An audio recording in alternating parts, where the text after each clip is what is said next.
we're at a point in time coming off of a wild Saturday of college football. People are consistently peeking over at this board. He actually would not be my number one overall pick, nor would I bet him to be the number one overall pick. I think you got that next wave of NFL players, which is so enticing, which when you see Jaden Daniels come into the NFL and you go, I can get something like that with a guy with just as good an arm. Pro Football Today, only on SportsGrid. It's a new era in CFB to start off this year, put on full display. My take on this game is simple. I know some people will be upset about it. Good riddance to the Pac-12. Can you do it in terms of the week to week to week? I don't see a pathway for this team to miss the college football playoffs. We want to make sure you have those best bets in the entirety of our betting cards. That was thinking, but he had that program was already going there. Only on SportsGrid. If you're sliding DiVincenzo to the what? Obviously, Terrence Shannon Jr., that is actually dynamic offensively and defensively. So we'll see how it works. I think it's a little bit of a work in progress. Do both teams win? Yes. I don't think at the end of the day, Minnesota could have afforded to keep Cat, Rudy, and Ant with that amount of money. Betting above the rim. Only on SportsGrid. I think the Washington Commanders are one of the best bets to win it all, or at the very least win the NFC. Their offensive line, I do want to say one thing. It's very average. The coaching is good. They're getting good coaching from Bobby Johnson, their line coach. Here from the Giants, but they've kind of overachieved. Let's call it like it is. Daniels has taken them up. Look, that division's not very good, and they could very well win it over the Eagles, and the Cowboys. They're not a Super Bowl team. Newswire. Only on...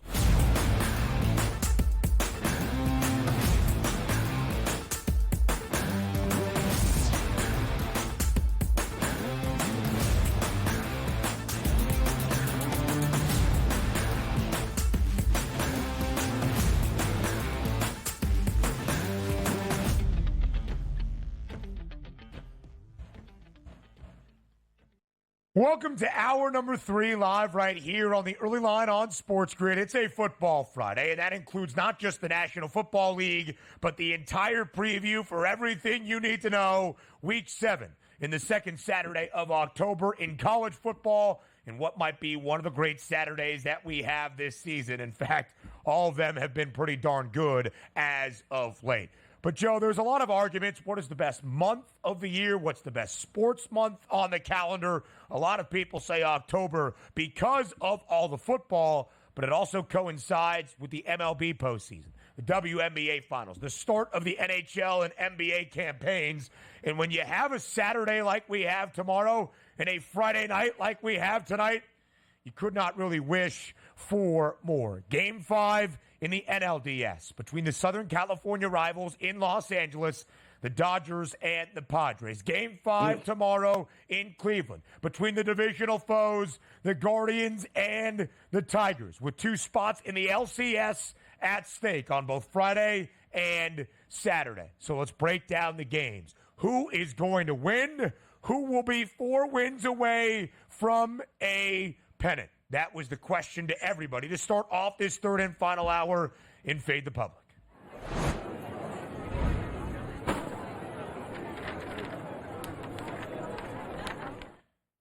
Joe Rennery, we wanted the people to pick 2. You got to pick both winners for the 2 decisive winner-take-all Game 5s that we have tonight and tomorrow. Which 2 teams will win their respective Game 5s and advance to the LCS? That was the question at SportsGrid on Twitter. Will it be the 2 home teams, the Dodgers and the Guardians, the Dodgers and the Tigers, who are the 2 favorites, the Padres and the Guardians, or the Padres and the Tigers? Very, very narrow in terms of the votes here. Not a lot of people, Joe, believing in the home team, Cleveland, in the land. How could you fault them? They're a home underdog against Tarek Skubal, and we saw how Game 2 played out earlier this week. It's really a toss-up then between the Padres and the Dodgers, and 34% saying San Diego and Detroit, 32% saying L.A. and Detroit. Which way did you vote? Yeah, I agree with San Diego, but I do think the Guardians will hold serve and finally get to Skubal and that bullpen at home in what should be. I mean, I'm even seeing 5.5s right now starting to pop up. So they're not expecting a whole lot of runs, but that's exactly the benefit of having that kind of bullpen that the Guardians have.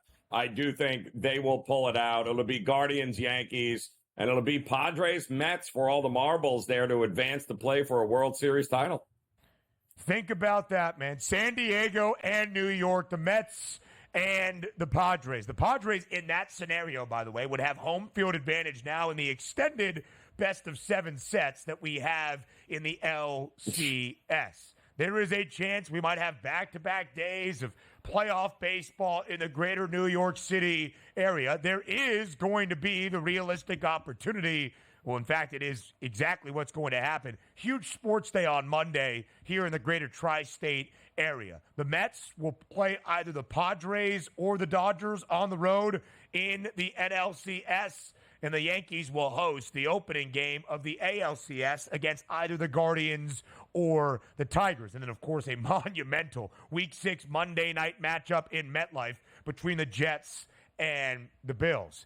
It's really interesting, Joe, as we break down these games, and frankly, because it's a Football Friday, it's our final time to look at both of the Game 5s that we have. So let's start once again in Los Angeles at Chavez Ravine between the Dodgers and the Padres. You and I were discussing this game in the opening hour, but a little bit in the commercial break as well. 8 is the total. We have seen 3 of 4 go over this number, and the only one to push at this number, it was Game 4, and the Dodgers scored 8 runs to win 8-zip. We have seen a lot of offense, and the bats come alive in this set. Does that continue, though, when it's win or go home in Game 5 tonight in Los Angeles? Yeah, and that's the $1 million question. You would think in an elimination game in the postseason, Ben, that this is going to be a little bit lower scoring. All the high leverage arms that the Padres have, Tanner Scott and company in the bullpen, are not exactly overworked. They will all be ready. None of them got used, of course, in that 8-0 Game 4 win. But I do think there is a big advantage to the Padres starting pitching with Yu Darvish, who has not lost a start since September. So they've won the 6th straight now that he has started. And I do think that Game 2 was very telling for no other reason that Darvish might be the only guy that we've seen that actually has a handle on how to pitch to Ohtani and take him out of the game. And if that happens, we still don't know the health of Freeman. That's a big question mark for this lineup. I think the Padres have all the advantages in this game, and at plus money, we'd be crazy not to go. I think even a first 5 under might be worth a look here. You can understand why the Dodgers are a home favorite tonight, but a lot of people feel, Joe, and as you are expressing, the Padres actually have the edge. Offensive lineup or starting pitching, and might we see that tonight? Yu Darvish knows and understands these playoff spots. Yoshi Yamamoto is in his first year in MLB and in this significant stage for the Dodgers. He got the starting nod in game number 1. He wasn't great. 3 innings of work, allowing 5 earned. The Dodgers did rally to win the opening game of this set, 7-5. But Yu Darvish was lights out in a testy environment in game 2. 7 innings of work, only a single earned run given up, just 3 base knocks. He was on point against LA. Yes, he is the underdog tonight. But again, I think you would give him the pitching edge just head-to-head. We did not see Freddie Freeman, by the way, in game number 4 in San Diego. Shohei Ohtani has been quiet. He did have an RBI in game number 4. Mookie Betts has been incredible. He's 4 for 15 here in this series. He's had at least 2 base knocks in each of the last 2 games, 3 RBIs and a home run in the first inning in both games 3 and 4 in San Diego, trying to bring that back to Dodger Stadium. But nobody has been better at the dish than Fernando Tatis Jr., Joe, in this series. 11 of 22 with 3 doubles, 4 home runs, and 7 RBIs. This is October. This is why you have your guys step up in the most impactful moments of a season, and there are plenty of stars that could potentially be on display tonight in L.A. Yeah, and boy, that's going to be funny, too. And ironically enough, unfortunately for the Dodgers, the guy that has had the most success in his career against you, Darvish, Freddie Freeman. And there's questions as far as whether he's going to be there or not. But no excuse. Even if he's able to limit Ohtani, there's a lot of other big paydays in that Dodger lineup that are going to have to come through and earn their paychecks here, Ben. Otherwise, we said it earlier, don't be shocked if there are big changes in Dodger land next year. Big time, Joe. Big time. 12th consecutive playoff appearance for the Dodgers. They have 3 World Series to show for it and 1 World Series championship. That's World Series appearances and 1 World Series crown during the COVID-shortened season. If they get ousted tonight, it would be the 3rd consecutive year losing in the NLDS. 2 of those 3 years by their bitter rivals, the Padres. That will be a very tough pill to swallow. Game 5 tomorrow night in Cleveland. And, of course, Tarek Skubal gets the start in Game 5 in the winner-take-all environment in the land. He was sensational against the Guardians on Monday. Will we see a repeat tomorrow night? Yeah, I do. But I ultimately think it's going to come down to the bullpens, and I think that is where the Guardians will win this game. No listed starter yet for Cleveland, but you see the numbers for Tarek Skubal. 13 innings of work this October. Not a single earned run allowed. College football next.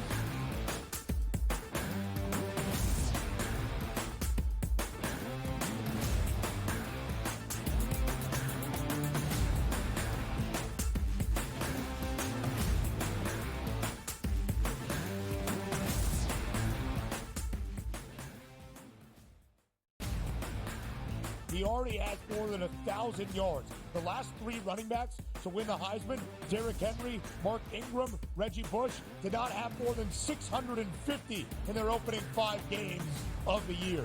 Ashton Genty on pace to strike the pose in December. Statistics matter. Blow every record out of the water, and he will be a Heisman. Disgraceful performance by the head coach, not Gene. The Early Line, only on SportsGrid.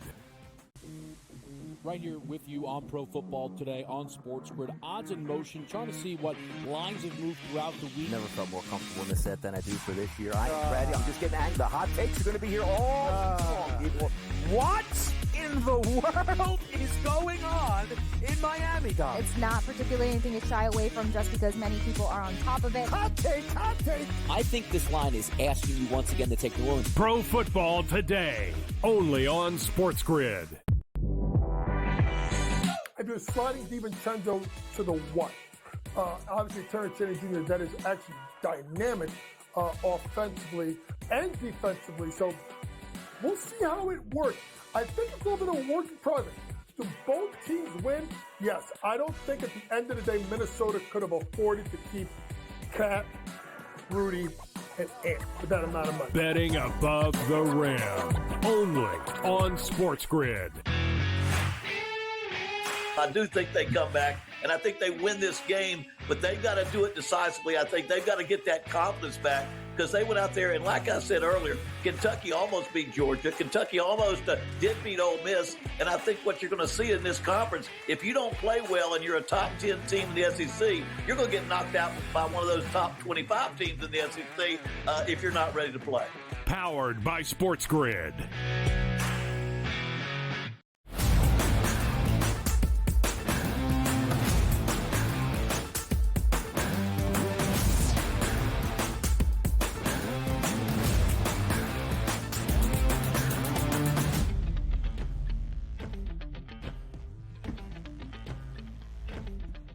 When you get excited, when you get prepared, when you get ready for a college football season, you start looking at the calendar. All right, what are the great non-conference matchups early in the first 2-3 weeks of the year? All right, how about as we get deeper into conference play? Give me those traditional rivalries. But now in this new era of the sport, we've got some conference games that stand the test of time even in their first year in these leagues. And, Joe, as you get ready for a new season, you circle the big weekends that you expect to be there, even as teams move up and down in the rankings. And that is still Saturday, October 12th. That is still tomorrow, and that is still week 7 of this 2024 college football campaign. It does not get better, perhaps, than what we have tomorrow night in prime time under the lights inside Autzen Stadium. It is number 2 versus number 3. The second-ranked Ohio State Buckeyes on the road in Eugene against the third-ranked Oregon Ducks. A 3.5-point spread now in favor of the Bucks. The Ducks have not been a home underdog since the 2018 season. So, Joe, I ask you, we call this game of the year 2. The first game of the year designation we gave was for a top 5 tilt 2 Saturdays ago in Tuscaloosa between Georgia and Alabama, and it lived up to the hype. Will tomorrow night inside Autzen Stadium as well? Yeah, it's so funny, Ben, because the market perception of these two teams could not be any different. You have Ohio State, who guys, let's be honest here. Akron, Western Michigan, Marshall, Michigan State, and Iowa. Not exactly the who's who of offensive juggernauts in college football here. Ohio State has not been put to the test in any way, shape, or form by anybody yet. In the meantime, Oregon, it seems like everything is life or death. Every game that they play comes down to the wire. But you know what? They're at home, and they're getting points. They are undefeated, just like Ohio State is. So I don't get it. Don't forget, Dylan Gabriel a year ago was with Oklahoma, and guess what he did? Game-winning drive to end up beating Texas in a big spot, a big moment. And yet, here we are, Ohio State, not being tested by any real offense. This is the biggest offense, the biggest test Ohio State is going to have. I think that's a huge ask to them being a favorite to go to Oregon and win that game and cover because the hook is available. I'm not buying it. I think Oregon holds serve and wins this game. This year, Ohio State is 3-2 against the spread, of course, favored in all 5 games. They have been favored by at least 17.5 points, and they have covered in both of their 2 games so far in Big Ten action. Can't say the same for Oregon. They are 1-4 against the number. They have not covered in a Big Ten battle so far this season. And, Joe, you mentioned Oregon, and I would say they have been better up front the last 2 games. They have held both Michigan State and UCLA to 60 yards on the ground or less. But who was an offense, at least rushing attack, you could compare to Ohio State? To me, it's Boise State and it's Ashton Genty, who put up 192 yards in week 2 and 3 touchdowns. Ohio State's got a pair of backs in Quinshon Judkins and Travion Henderson alongside Will Howard, who has scored in both Big Ten games as well, 4 consecutive games on the ground, and albeit some great playmakers on the outside in Emeka Egbuka and Jeremiah Smith. Ohio State is the best scoring defense in the country. They're one of 3 programs that ranks top 10, scoring total, offense and defense. That's points per game scored and allowed, and yards per game accrued and allowed as well. But, Joe, it's a really interesting spot as well as we compare these 2 teams. Ohio State is the favorite to win the Big Ten at -115. Oregon has the second best price. It's really where these 2 teams entered the year. It's where they stand. They are 2 of 4 teams at a -800 price or better to reach the college football playoff. Will both programs be there at the end of this season? I think that's what makes this year a little interesting is because whoever loses this game, it isn't the end of the year and a chance for a national championship because ultimately I do think both these teams will be in the college football playoff with a chance to win it all. It's a great litmus test, I think, for Ohio State more than Oregon. It's a huge ask in a place, Ben, that has been known for big home field advantage for this Oregon team. Proven quarterback. This is a tough, if Ohio State wins this game, wins it convincingly, they are a serious contender for a national championship. Listen, this is a big moment for Ryan Day. It's his 6th full year at the helm in Columbus. They are 61-8 under Day, but all 8 losses against ranked opponents. They're still 18-8 straight up against top 25 teams, but just 9-7 against the top 10. So 7 of those 8 losses under Day against a top 10 foe. Third-ranked Oregon inside Autzen certainly lives up to that billing. Speaking of home environments in primetime, not many more difficult places to play than Death Valley and Tiger Stadium at night. LSU with Brian Kelly, 11-0 straight up in night games in Baton Rouge, and yet they're getting points as well in a top 15 tilt against Ole Miss tomorrow. Is the right side favored? I don't. Yes, the right side is favored. Ole Miss is the better team, and listen, LSU has a very good offense. But you know what? Ole Miss's offense is better than LSU's. And you know what Ole Miss has? A really good defense. You know what LSU doesn't have? A defense at all. They are atrocious, and they're going to give up 1 trillion points in this game. If it wasn't for Kelly and LSU coming off a bye and his previous record coming out of byes, this number should be closer to a touchdown here. No way am I backing LSU. I don't care how many points they're getting. Ole Miss is the better team on both sides of the ball. They'll show it again against a extremely weak LSU defense.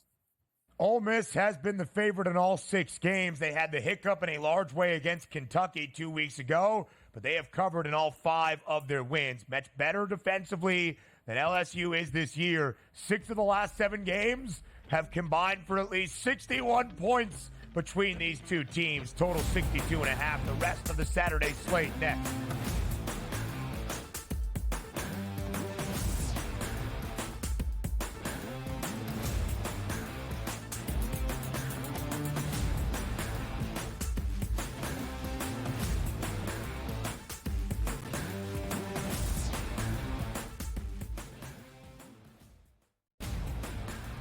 He already has more than 1,000 yards. The last 3 running backs to win the Heisman, Derrick Henry, Mark Ingram, Reggie Bush, did not have more than 650 in their opening 5 games of the year. Ashton Genty on pace to strike the pose in December. Statistics matter. Blow every record out of the water, and he will be a Heisman. Disgraceful performance by the head coach, not Gene. The Early Line, only on SportsGrid. Right here with you on Pro Football Today on SportsGrid. Odds in motion, trying to see what lines have moved throughout the week. Never felt more comfortable in this set than I do for this year. I am ready. I'm just getting angry. The hot takes are going to be here all long, people. What in the world is going on in Miami, Dom? It's not particularly anything to shy away from just because many people are on top of it. Hot take, hot take. I think this line is asking you once again to take New Orleans. Pro Football Today, only on SportsGrid. If you're sliding DiVincenzo to the what? Obviously, Terrence Jennings Jr., that is actually dynamic offensively and defensively. So we'll see how it works. I think it's a little bit of a work in progress. Do both teams win? Yes. I don't think at the end of the day, Minnesota could have afforded to keep Cat, Rudy, and Ant with that amount of money. Betting above the rim, only on SportsGrid. I do think they come back, and I think they win this game, but they've got to do it decisively. I think they've got to get that confidence back because they went out there, and like I said earlier, Kentucky almost beat Georgia. Kentucky almost did beat Ole Miss, and I think what you're going to see in this conference, if you don't play well and you're a top 10 team in the SEC, you're going to get knocked out by one of those top 25 teams in the SEC if you're not ready to play. Powered by SportsGrid.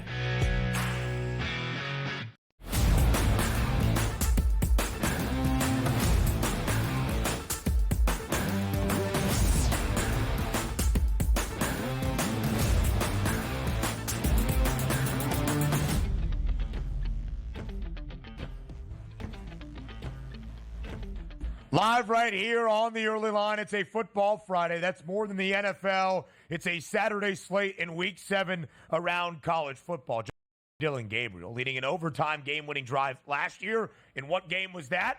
The Red River Rivalry against Texas at the State Fair in the Cotton Bowl in Dallas. But now it's an SEC showdown. Number 1 Texas, 14.5-point favorite against 18th ranked Oklahoma. It's a top 20 tilt. It's a rivalry game, and it's more than a 2-touchdown spread. Joe, how competitive does the Red River rivalry look tomorrow in Dallas?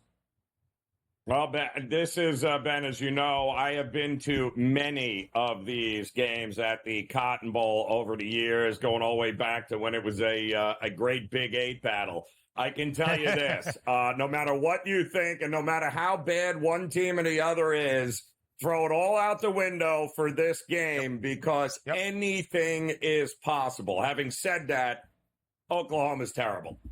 They have, I believe, every one of their wide receivers is hurt, Ben. They're missing 5 injured wide receivers in this game.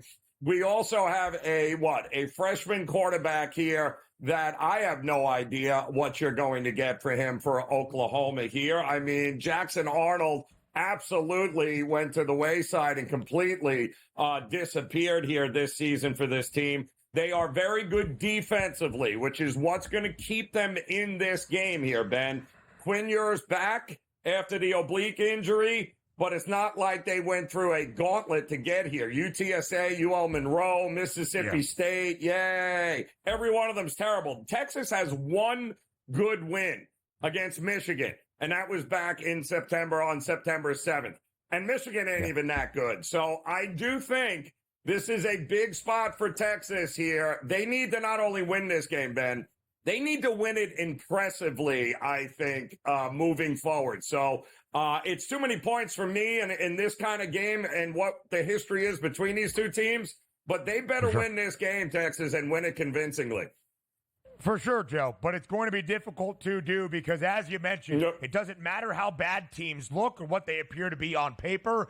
This is the Red River rivalry, the 120th all-time meeting on Saturday. The first as SEC foes, but 9 of the last 10 decided by a single score. In fact, 5 times in the last 12 Red Rivers have we seen a team lay double digits, and this is north of 2 touchdowns. Those double-digit favorites are 0-5 against the number. It's hard to win big, and it's hard to cover a 2-touchdown spread in the Red River rivalry. Short number tomorrow in Los Angeles. Can USC bounce back after a disappointing defeat last week in Minnesota against the Golden Gophers? And can Penn State keep it rolling? A 5-0 start for the 4th time in the last 4 years. Can they make it 6-0? The Nittany Lions just over a field goal favorite in the Coliseum. Joe, how do you break down the matchup between the Nittany Lions and the Trojans? I can't think. This is, I've dubbed this the battle of the 2 most overrated head coaches in all of college football, people, because that's exactly what you have here. Neither of these guys are worth their weight in any way, shape, or form. However, Ben, you had said it. We saw this 5.5, and we're now seeing, 3.5 in the marketplace. So the money is certainly coming in late here on USC, and why not? We could not have been less impressed with Penn State against UCLA last week. They didn't even rush for 100 yards in that game. Now they got to fly out west and take on a USC team that has a ton of offensive talent here. I do think that 5.5 was way too much. I also think anything over a field goal, I think you got to bet USC here. I do not trust this version of Penn State. The market overvalues them every year. I think even more so this year, Ben. And you've seen what I've seen from them. I don't like what I see from Penn State. I don't trust them. They have not covered in both of their Big Ten games so far this season, although they did beat a ranked foe in Illinois, winning that game by 2 touchdowns, but they were a 3-score favorite. Kansas State and Colorado. Listen, CU was one of the most bet-on teams to win any conference crown, and it's to win the Big 12. They're off to a 2-0 start. They're a home underdog tomorrow, now only getting 3.5 in Boulder against K-State. Quickly, Joe, can CU pull off the slight upset tomorrow against the Cats? Who cares? Give me the over. Cash the ticket and go away. That's it. Just give me the over. no defense. I think it's a very, very smart point. A little more college football. Our Week 6, Pick 6 in the NFL next.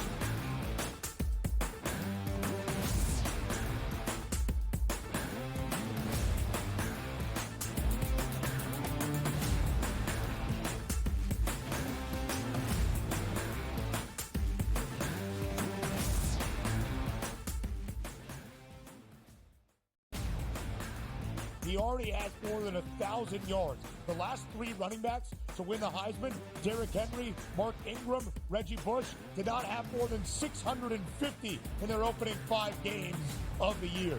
Ashton Genty on pace to strike the pose in December. Statistics matter. Blow every record out of the water, and he will be a Heisman. Disgraceful performance by the head coach, not Gene. The Early Line, only on SportsGrid. Right here with you on Pro Football Today on SportsGrid. Odds in motion, trying to see what lines have moved throughout the week. Never felt more comfortable in this set than I do for this year. I am ready. I'm just getting angry. The hot takes are going to be here all long, people. What in the world is going on in Miami, Dom? It's not particularly anything to shy away from just because many people are on top of it. Hot take, hot take. I think this line is asking you once again to take New Orleans. Pro Football Today, only on SportsGrid. If you're sliding DiVincenzo to the what? Obviously, Terrence Cheney Jr., that is actually dynamic offensively and defensively. So we'll see how it works. I think it's a little bit of a work in progress. Do both teams win? Yes. I don't think at the end of the day, Minnesota could have afforded to keep Cat, Rudy, and Ant with that amount of money. Betting above the rim, only on SportsGrid.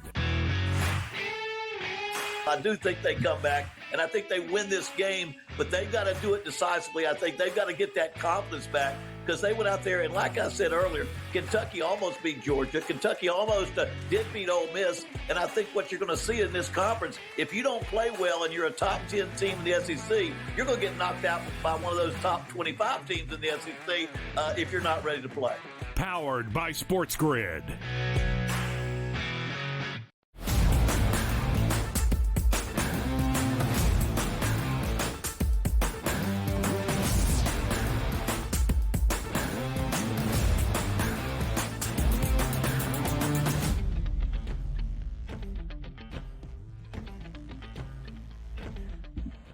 Let's show you the rest of the Week 7 slate, and that starts tonight with a Big 12 battle and the return of the 25-year-old quarterback, we suppose, Cam Rising for Utah. With the Utes, he is great, but with the Utes is not something he has done much since January of 2022. Played the opening half in the opener against FCS foe Southern Utah. Played the first few possessions in the opening half in their second game against Baylor, not technically a Big 12 battle. Injured the right throwing index finger on that hand, has not played since, despite the will he, won't he. Joe, he's playing tonight, and if he does, you have to believe Utah is the right side, correct? Oh, hell no. Absolutely not. I am so sick and tired of this. Will he play or won't Cam Rising? Who the hell cares? Yeah. He's bordering 30 years old. He hasn't played a football game in how long now? And you had mentioned it, Ben. He hasn't even been able to throw the ball because of this injury on his throwing hand. So the idea that he is just going to roll out there and somehow on the road against a great Arizona State defense, by the way, this year. Arizona State has not been getting a lot of love in the marketplace. This game opened up -3 and then shot all the way up to 6.5 with everyone thinking he is listed as probable. I still don't think he's playing. I'll believe it when I see it. But even if he is playing, I love the value you can get on the home dog here on Arizona State. That is a real defense. That is a defense that is going to limit a either rusty Utah offense or an inept one with the freshman backup having to play once again.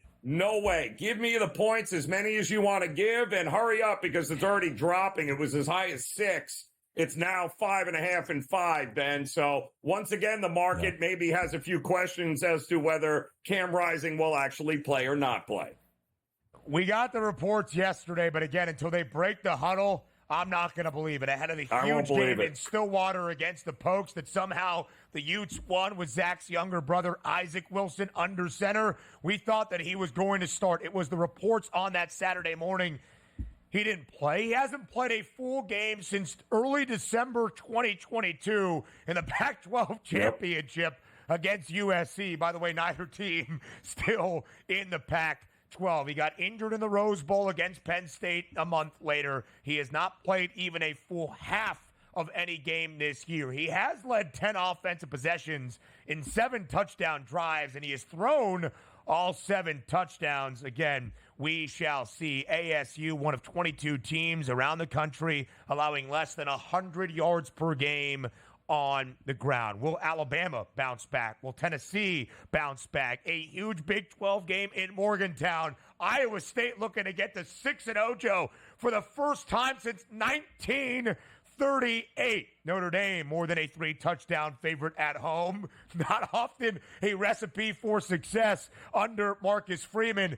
And BYU's playing during the daytime as a 3.5-point home favorite in Provo. As you look at some of those other games that fill out the marquee in Week 7, which catches your eye the most? Oh, I think the live dog on that list, Ben, is quite simply the Mountaineers. West Virginia at home, catching points. They will not only cover, they will win that game outright over a overvalued Iowa State team. Name me an offense, Ben, that has been better now over the last month than what West Virginia. If it wasn't for that late meltdown against Pittsburgh, this team is dropping points, 30-plus points on everybody. I think they do it again at home here. Listen, Garrett Green, the quarterback, has been sensational. The WVU rushing attack has been very, very good, and that's the Cyclones' weakness. They allow a $138 per game on the ground. Houston routed them, at least in the rushing component, as they have started 5-0. Iowa, great on the ground against them in the Cy-Hawk game. All credit to the Cyclones and what they have done this year. It just feels like that spot. I also think the dog in Arizona, very live tomorrow in Provo against the Cougars. All right, Joe, it's time for the Pick Six now for the NFL Week 6 Sunday slate and beyond. Again, a reminder of the Pick Six, our favorite touchdown scorer, a pater pick for you. Moneyline underdog to pull off the outright upset. Our favorite under of the weekend. An alt line with a sprinkle of plus money. Our favorite yardage prop. Joe and I thinking about the same guy, but in 2 different ways.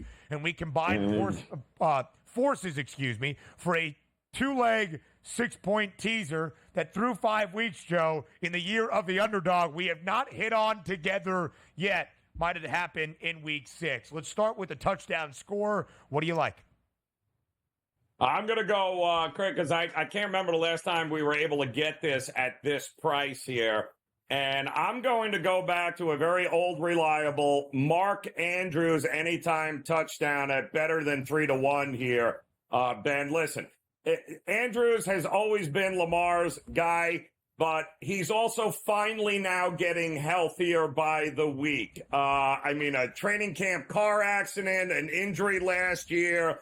And all of a sudden, we're trying to figure out where is Mark Andrews, what's going on. He's now gone 8 straight Lamar Jackson starts without a TD. He never went more than 6. He's facing an awful pass defense here that's already allowed 11 passing touchdowns.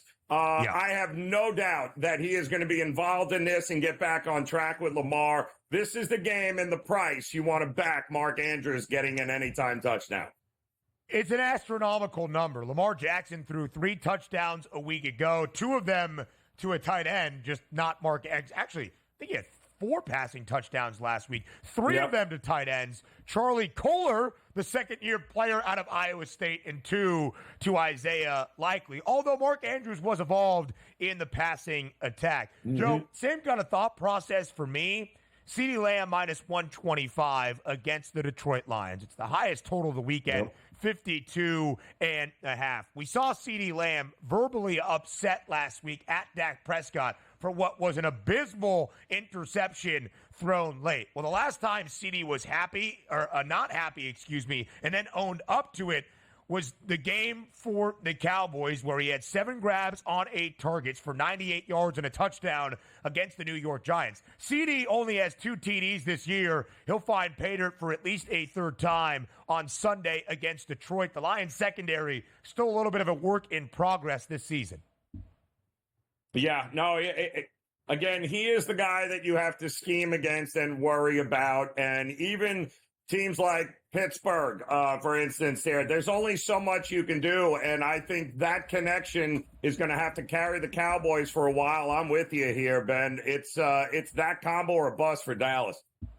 All right, moneyline underdog time, Joe. Who pulls off the slight upset this week outright?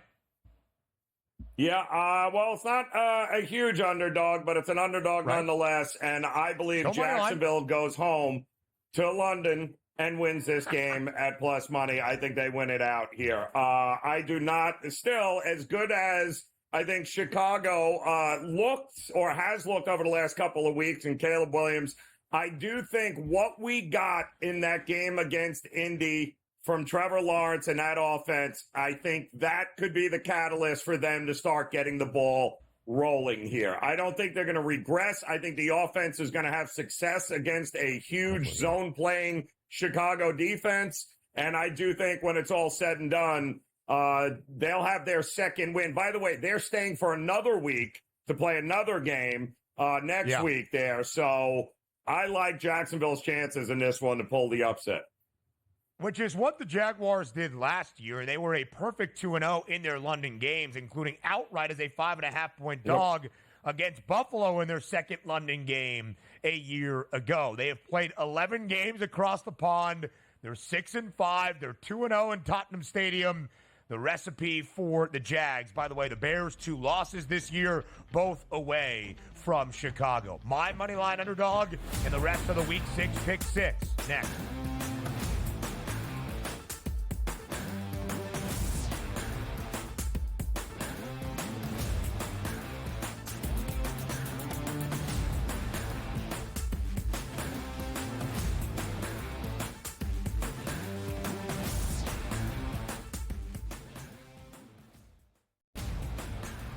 He already has more than 1,000 yards. The last 3 running backs to win the Heisman, Derrick Henry, Mark Ingram, Reggie Bush, did not have more than 650 in their opening 5 games of the year. Ashton Genty on pace to strike the pose in December. Statistics matter.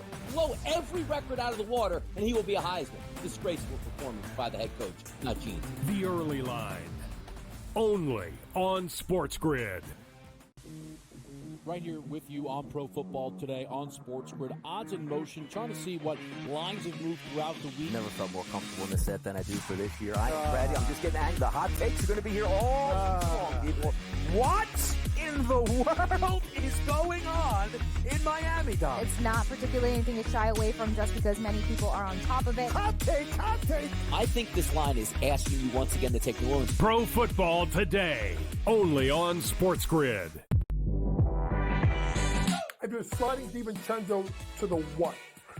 Obviously, Terrence Jennings Jr., that is actually dynamic offensively and defensively. So we'll see how it works. I think it's a little bit of a work in progress. Do both teams win? Yes. I don't think at the end of the day, Minnesota could have afforded to keep Cat, Rudy, and Ant with that amount of money. Betting above the rim, only on SportsGrid. I do think they come back, and I think they win this game, but they've got to do it decisively. I think they've got to get that confidence back because they went out there, and like I said earlier, Kentucky almost beat Georgia. Kentucky almost did beat Ole Miss, and I think what you're going to see in this conference, if you don't play well and you're a top 10 team in the SEC, you're going to get knocked out by one of those top 25 teams in the SEC if you're not ready to play. Powered by SportsGrid.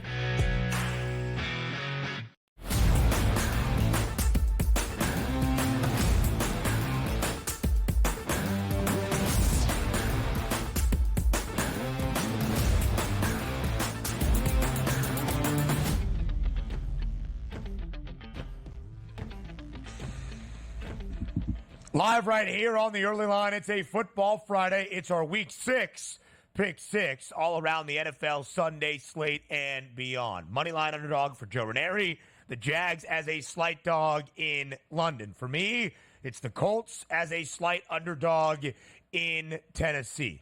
Now, I might actually feel better about this if Joe Flacco was the starting quarterback. Anthony Richardson is trending toward a return. And right before he got injured against the Steelers 2 Sundays ago, he was playing phenomenal football, about to lead the Colts to their second touchdown drive in as many offensive possessions to start that game.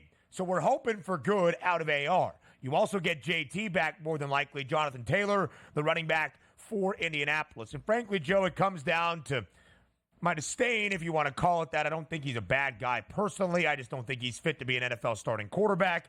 That is Will Levis. This is the first game for the Titans as the favorite since 2022.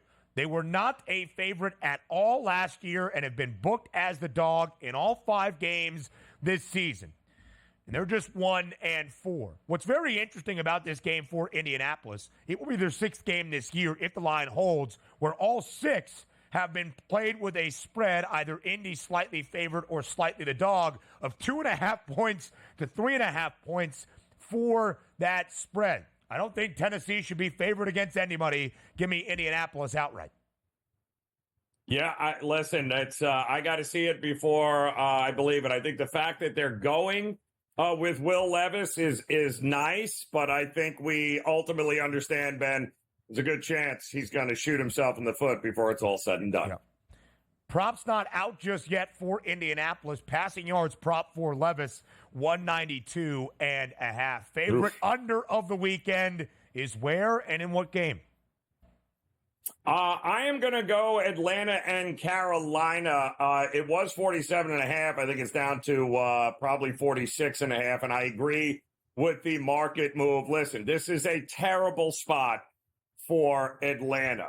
This is a team that is now going to be a road favorite of more than a field goal, coming off of not 1, not 2, but 3 consecutive home games, no bye anywhere in there. That has been a bad bet historically to back a team like that. Not to mention they're going to Carolina and taking on an NFL team that just got beat by more than 3 touchdowns. That is usually also not a team that I want to be laying that many points against. Yeah. I think the market overreacted to the 509 passing yards of Kirk Cousins. Now apparently Atlanta's the greatest offense in the world. I'm not buying it. Both defenses love to force you to milk the clock and go 10, 12, 13 play drives in order to be able to score. I think that's exactly what we're going to get here. I don't think this is a high-scoring game in any way, shape, or form. I'm on the under. The Falcons' first over of the year 2 weeks ago in their first divisional game, by the way, and they went to the over without scoring a single offensive touchdown against the Saints. The Falcons have played 2 straight overs, both in NFC South showdowns. Big weekend in the NFC South, as the Bucs also will visit New Orleans and the Saints starting rookie quarterback Spencer Rattler. Carolina, Joe, what an intriguing team. An underdog in all 22 games since the start of last year, just 5-15-2 against the spread. They're 1-4 ATS this year as the underdog in all 5. The only cover, the outright win, of course, in Andy Dalton's first start this season. They have gone over in all 3 starts that Dalton has been under center in Carolina. I do kind of agree, though. Feels like a sleepy spot. Also, Joe, just want to mention this. 6.5 points, as you see the number there. In the year of the underdog, 5.5 points dogs or greater. Now 19-5-1 against the spread. Entering week number 6. Last week, there was only 2 spots on the Sunday slate. 3 in total. And the underdogs were 2-1 against the spread. New Orleans, the only one not to cover or, in fact, win outright. We've got 5 games on Sunday with a 5.5 point number or greater, which leads me to my favorite under of the weekend. And another one of those spots, the Patriots, a 6.5 point dog against Houston. The Texans have not been a great cover team this year, despite a 4-1 start, 1-3-1 against the spread as the favorite under C.J. Stroud, 4-8-1 against the number. Don't know if this game is a blowout for the Texans, as many anticipate. I just think it's a really rough spot for Drake May to make his NFL starting debut. The Pats have allowed 19 sacks this year, second most through 5 weeks. Houston, one of 10 teams around the NFL with at least 15 sacks in the opening 5 weeks of the year, pressuring the quarterback in a ton. Maybe Drake May over 25.5 rushing yards is a way to play it. I think the Patriots stay under their team total of 15.5. Yeah, I mean, really hard not to just blindly play that every week, Ben. You know, matchups are interesting. I will say this. The one intriguing thing about that game is that Houston is a bottom 5 defense against the rush. Yep. We know they don't do a lot of things great. But you're putting a rookie out there. You're going to have to run the ball. It'll be interesting to see what Houston can do to stop it. It's been their recipe, Joe. In the 2 games that New England played competitively this year to start the season, Ramondre Stevenson, who's had his turnover issues, and Antonio Gibson were phenomenal. They got to grind the clock out if they are going to keep this game within the number, but also would it help for the Pats staying under 15.5 points. All right, Chargers, Broncos is the lowest total of the weekend, Joe, at 35.5, but apparently not low enough for you in your alt line.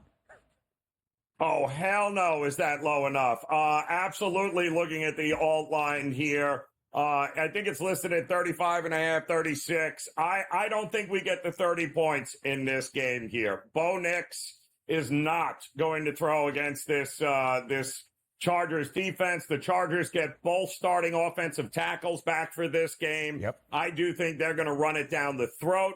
And I do think they're going to have an opportunity to get some points on the board. I just don't see where the points are coming from Denver.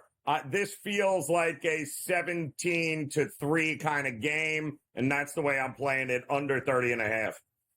The Chargers off the bye, much healthier offensively, but the only team that has been under in every game this year. Only 4 examples for the Chargers as compared to 5 for a lot of other teams, but under by an average margin of 9.9 points per game.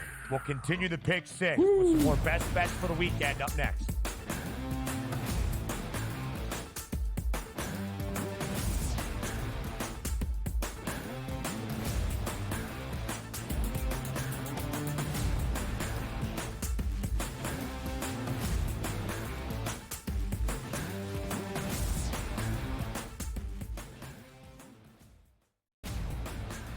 He already has more than 1,000 yards. The last 3 running backs to win the Heisman, Derrick Henry, Mark Ingram, Reggie Bush, did not have more than 650 in their opening 5 games of the year.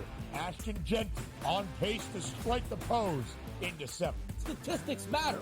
Blow every record out of the water, and he will be a Heisman. Disgraceful performance by the head coach, not Gene. The Early Line, only on SportsGrid. Right here with you on Pro Football Today on SportsGrid. Odds in motion, trying to see what lines have moved throughout the week. Never felt more comfortable in this set than I do for this year. I am ready. I'm just getting angry. The hot takes are going to be here all long, people. What in the world is going on in Miami, Dom? It's not particularly anything to shy away from just because many people are on top of it. Hot take, hot take. I think this line is asking you once again to take New Orleans. Pro Football Today, only on SportsGrid. If you're sliding DiVincenzo to the what? Obviously, Terrence Cheney Jr., that is actually dynamic offensively and defensively. So we'll see how it works. I think it's a little bit of a work in progress. Do both teams win? Yes. I don't think at the end of the day, Minnesota could have afforded to keep Cat, Rudy, and Ant with that amount of money. Betting above the rim, only on SportsGrid. I do think they come back, and I think they win this game, but they've got to do it decisively. I think they've got to get that confidence back because they went out there, and like I said earlier, Kentucky almost beat Georgia. Kentucky almost did beat Ole Miss, and I think what you're going to see in this conference, if you don't play well and you're a top 10 team in the SEC, you're going to get knocked out by one of those top 25 teams in the SEC if you're not ready to play. Powered by SportsGrid.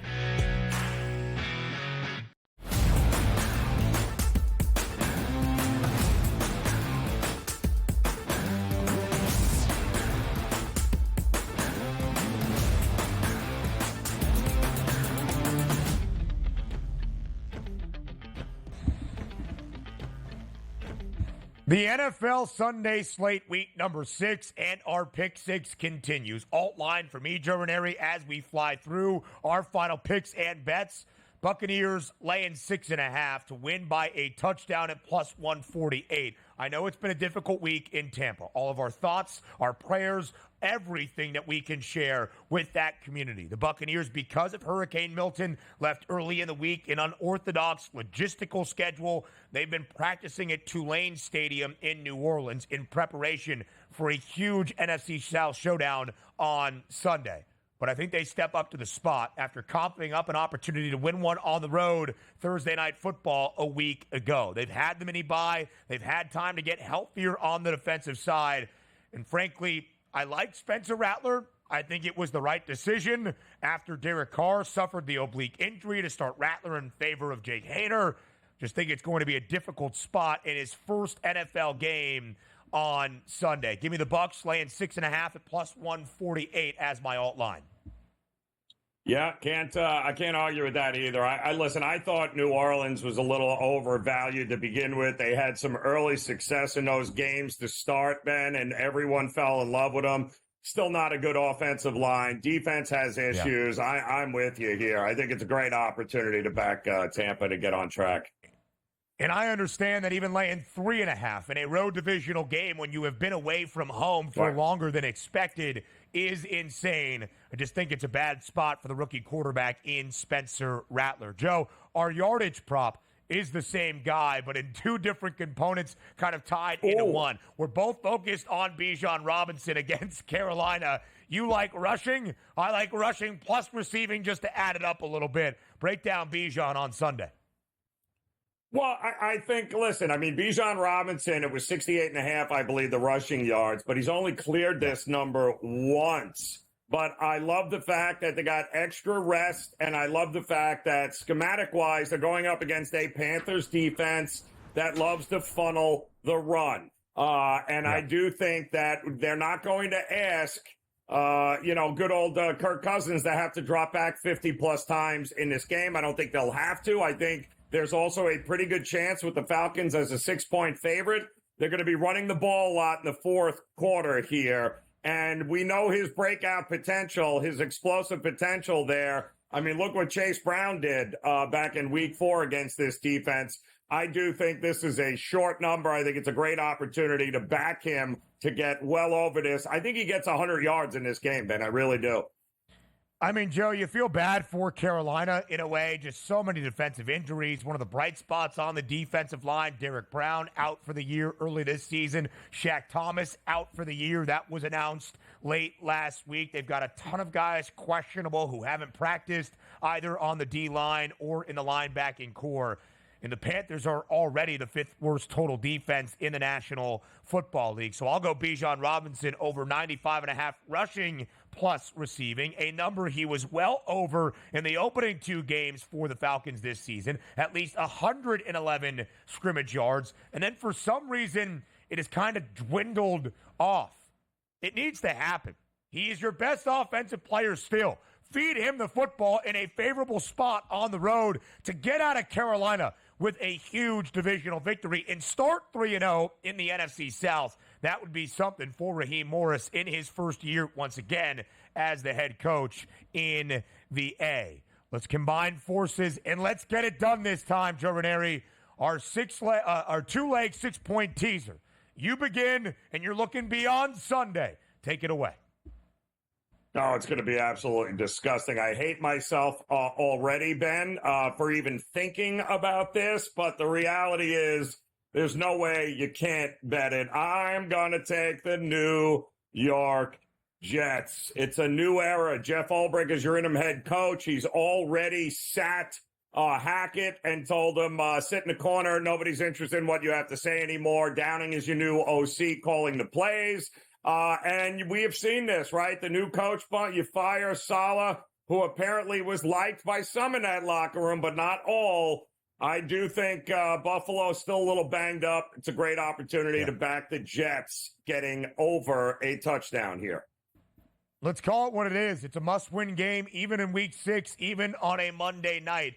for the New York Jets to turn the entire season around after only 5 weeks. It might be the best game of week 6, and it's on Monday. Give me the Broncos up to 9. We'll take them through 3 through 7. 9-point dog in a game, Joe, that you alluded to has the lowest total, and it might not be low enough. The Broncos 4-1 against the spread this year. Have a great weekend, everybody. We'll see you on Monday back on the early line.